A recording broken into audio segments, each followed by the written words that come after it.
अरुणा और पलक दोनों ही सावित्री की बहुएं थी। वैसे तो अरुणा सावित्री की बड़ी बहू थी और पलक छोटी बहू, पर फिर भी पूरा घर पलक और उसके पति नीलेश ने ही संभाला हुआ था। नीलेश, माँ, भैया, भाभी, पलक, कहाँ हो? आप सब जल्दी यहाँ आओ। देखो, मैं आप सबके लिए गिफ्ट लेकर आया हूँ। सावित्री, अरे बेटा, ये फिजूल खर्चे करने की क्या ज़रूरत है तुझे? हर महीने तू घर में सबके लिए कुछ ना कुछ लेकर आ जाता है। नीलेश, माँ, आखिर मैं कमाता किसके लिए हूँ? आप सबके लिए ही तो। और वैसे भी मेरी नन्ही सी भतीजी हमेशा मुझसे फरमाइश करती है, चाचा मेरे लिए यह लेकर आओ, चाचा मेरे लिए वो लेकर आओ। तो मैं भला अपनी प्यारी सी भतीजी के लिए और आप सबके लिए कैसे कुछ ना लाऊं? पलक, माँ जी, आप क्यों मना करती हो? रहने दीजिए, इन्हें अच्छा लगता है आप लोगों के लिए कुछ करना। इस तरह से नीलेश अब अपनी भाभी और माँ को साड़ी देता है, अपने भाई को चश्मा और प्यारी भतीजी खुशबू को गुड़िया। अरुणा, देवर जी, यह सारे गिफ्ट तो आप हमारे लिए लेकर आए जो आपने हमें दे दिए। आखिर देवरानी जी के लिए क्या लेकर आए हो? हमें नहीं दिखाओगे क्या? नीलेश, आपकी देवरानी के लिए इस बार कुछ स्पेशल है, आप सब बस देखते रहिए। पलक, तुम आंखें बंद कर लो। पलक, क्या आंखें बंद कर लूं? आखिर ऐसा भी क्या लेकर आए हो? नीलेश, जितना कहा है उतना करो। नीलेश के कहने पर पलक अपनी आंखें बंद कर लेती है और नीलेश अपने हाथों से पलक को एक सोने का नेकलेस पहनाता है, जिसे देखकर अरुणा की आंखें फटी की फटी रह जाती है। वहीं दूसरी ओर पलक अपना यह गिफ्ट देखकर बहुत खुश होती है। पलक, यह तो वही गिफ्ट है ना जो उस दिन मैंने पसंद किया था। नीलेश, मेरी बीवी कुछ पसंद करे और मैं उसे वह लाकर ना दूं, भला ऐसा कभी हुआ है क्या? पलक, पर यह तो बहुत महंगा है। नीलेश, महंगा है तो क्या हुआ, चलो चुपचाप से पहन लो, मेरे गिफ्ट को प्यार से स्वीकार करो। पलक अपना यह गिफ्ट देखकर बहुत खुश थी, पर शायद अरुणा को उन दोनों की खुशी पसंद नहीं आई। अब अरुणा अपने कमरे में गुस्से में जाती है और साड़ी फेंक देती है। ये देखकर अरुणा का पति सुमित उससे कहता है, अरे ये क्या कर रही हो? कितने प्यार से वो तुम्हारे लिए साड़ी लेकर आया है और तुम इस तरह से फेंक रही हो। अरुणा, फेंकू नहीं तो और क्या करूं? एक वो है नीलेश जो आपसे छोटा है पर आपसे ज़्यादा कमाता है, हर महीने पूरे घर वालों के लिए कुछ ना कुछ लेकर आता है और महान बन जाता है। और एक आप हैं सुमित। अरुणा, कम से कम तुम तो ऐसा मत बोलो। तुम जानती हो ना कि मेरी सैलरी नीलेश से कम है। अरुणा, वही तो, आपकी सिर्फ सैलरी कम नहीं है, आपकी हर जगह अहमियत भी कम है। नीलेश आपसे छोटा है पर फिर भी आपसे ज़्यादा कमाता है और इस घर की पूरी जिम्मेदारी भी उसी ने उठा रखी है। बस यही वजह है कि वो घर वालों का लाडला है। सुमित, अरुणा, इतनी जलन अच्छी बात नहीं है, वो मेरा छोटा भाई है और मुझे अपने भाई पर गर्व है। इतना बोलकर सुमित सो जाता है। समय ऐसे ही बीतता है। अरुणा अपने देवर देवरानी की खुशियों को देखकर जलने लगती है। कुछ सीखो अपने छोटे भाई से, वो अपनी बीवी के लिए हमेशा कुछ ना कुछ लेकर आता है। सुमित, अरुणा, तुम्हारी समस्या क्या है? अरुणा, मेरी समस्या आप हो। मैं चाहती हूँ कि आप नीलेश से ज़्यादा पैसे कमाओ, और जिस तरह से पलक खुश है वैसे मैं भी खुश हो जाऊँ।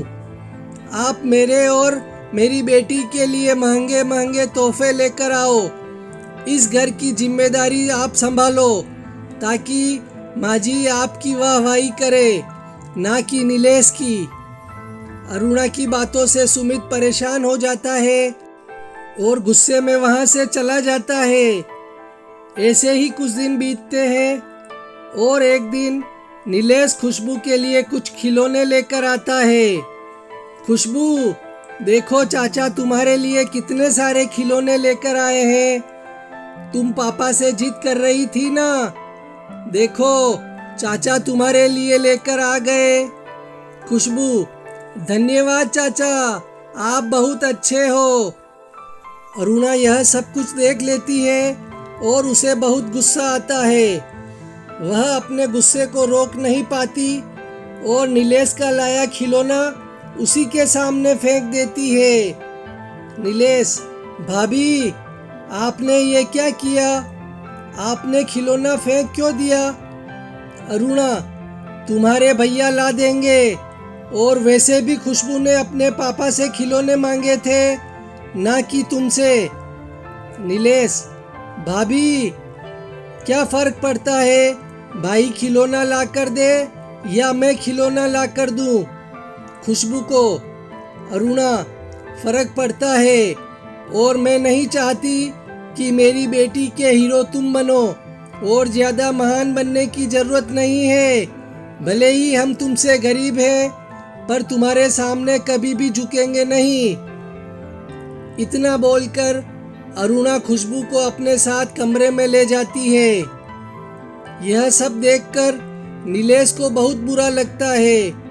तो वहीं पलक अपने पति के साथ ऐसा व्यवहार होता हुआ देख लेती है, जो उसे जरा भी अच्छा नहीं लगता, और इस बारे में पलक अरुणा से बात करती है। पलक, माफ करना दीदी, पर अभी जो आपने किया वह बहुत गलत था। आपको इस तरह से नहीं करना चाहिए था। अरुणा, अच्छा, तो अब तुम मुझे बताओगी क्या सही है और क्या गलत। भले ही तुम मुझसे अमीर हो, पर भूलो मत कि मैं तुमसे बड़ी हूँ, रिश्ते में भी और उम्र में भी। पलक, हाँ भाभी, मैं जानती हूँ, पर आपने यह अमीर गरीब क्या लगा रखा है? हम सब एक ही घर में रहते हैं, और अगर नीलेश जी आपके लिए या यह खुशबू के लिए कुछ करते हैं तो आप बुरा क्यों मानती हो? इस तरह से पलक और अरुणा के बीच में बहस हो जाती है, और उन दोनों के बीच में मनमुटाव हो जाता है, जिसके बाद वह दोनों एक साथ नहीं रहती, और हर समय अरुणा पलक को नीचा दिखाने की कोशिश करती रहती। अरुणा, मुझे तो समझ में नहीं आता कि आखिर तुम दोनों पति पत्नी दिखाना क्या चाहते हो। कभी कुछ खाने की चीज ले आते हो तो कभी कोई गिफ्ट। सावित्री, अरुणा बहू, तुझे हो क्या गया है? इतनी नाराज क्यों हो रही है? मैंने ही नीलेश को बोला था बाहर से खाना लाने के लिए।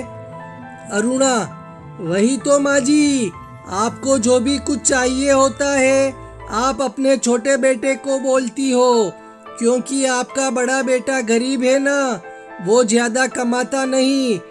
सावित्री, अरे नहीं नहीं बहू, ऐसा नहीं है। अरुणा, रहने दीजिए माँ जी, मैं सब जानती हूँ। इतना बोलकर अरुणा नाराज होकर वहाँ से चली जाती है। यह सब देखकर पलक और नीलेश के दिल को बहुत ठेस पहुँचती है, जिसके बाद नीलेश घर में कुछ भी लाना बंद कर देता है। तो वहीं दूसरी ओर समय के साथ अरुणा की जलन भी बढ़ती जाती है। अरुणा, वैसे तो तुम्हारा भाई बहुत भला बन रहा था, अब क्या हुआ? अब क्यों नहीं लाता कुछ? देखा, बस कुछ ही दिनों का प्यार था जो खत्म हो गया। सुमित, अरुणा, भूलो मत, यह सब तुम्हारी वजह से हुआ है। अरुणा, अपनी गलतियां मुझ पर मत डालो, यह सब तुम्हारा कसूर है। अगर तुम अपने छोटे भाई से ज्यादा पैसे कमा रहे होते तो आज सब तुम्हारे आगे पीछे होते। सुमित, बस भी करो अरुणा, जलन की भावना में अंधी हो चुकी हो, तुम्हें कुछ भी दिखाई नहीं दे रहा। इतना बोलकर सुमित गुस्से में वहां से चला जाता है और बाहर जाकर सो जाता है। यह देखकर सावित्री को बहुत बुरा लगता है, क्योंकि सावित्री अपने घर को टूटते हुए नहीं देखना चाहती थी। इसलिए वो अरुणा को समझाने की कोशिश करती है। अरुणा बहू, मैं जानती हूँ मेरा बेटा सुमित थोड़े कम पैसे कमाता है, वो तुम्हारे शौक पूरे नहीं कर पा रहा, पर उसे थोड़ा टाइम दो बेटा। तुम अपने और अपने बच्चे पर ध्यान दो। देखना, बहुत जल्द सुमित अच्छे पैसे कमाने लगेगा।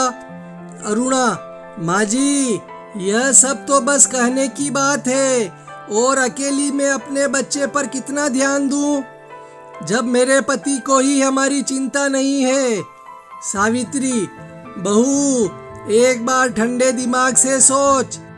अगर सुमित को तुम्हारी और खुशबू की फिक्र नहीं होती तो क्या वो 12 घंटे की नौकरी करता?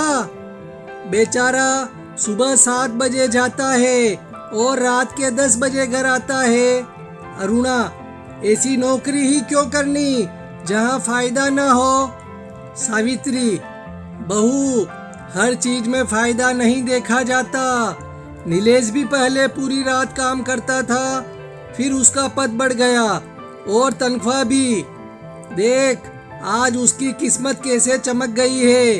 एक दिन आएगा जब सुमित की भी किस्मत चमकेगी, बस थोड़ा सा हौसला रख। इस तरह से सावित्री अरुणा और पलक को समझाती है। सावित्री के समझाने पर पलक भी सारी पुरानी बातें भूल जाती है और अरुणा भी अपने बच्चे पर ध्यान देती है।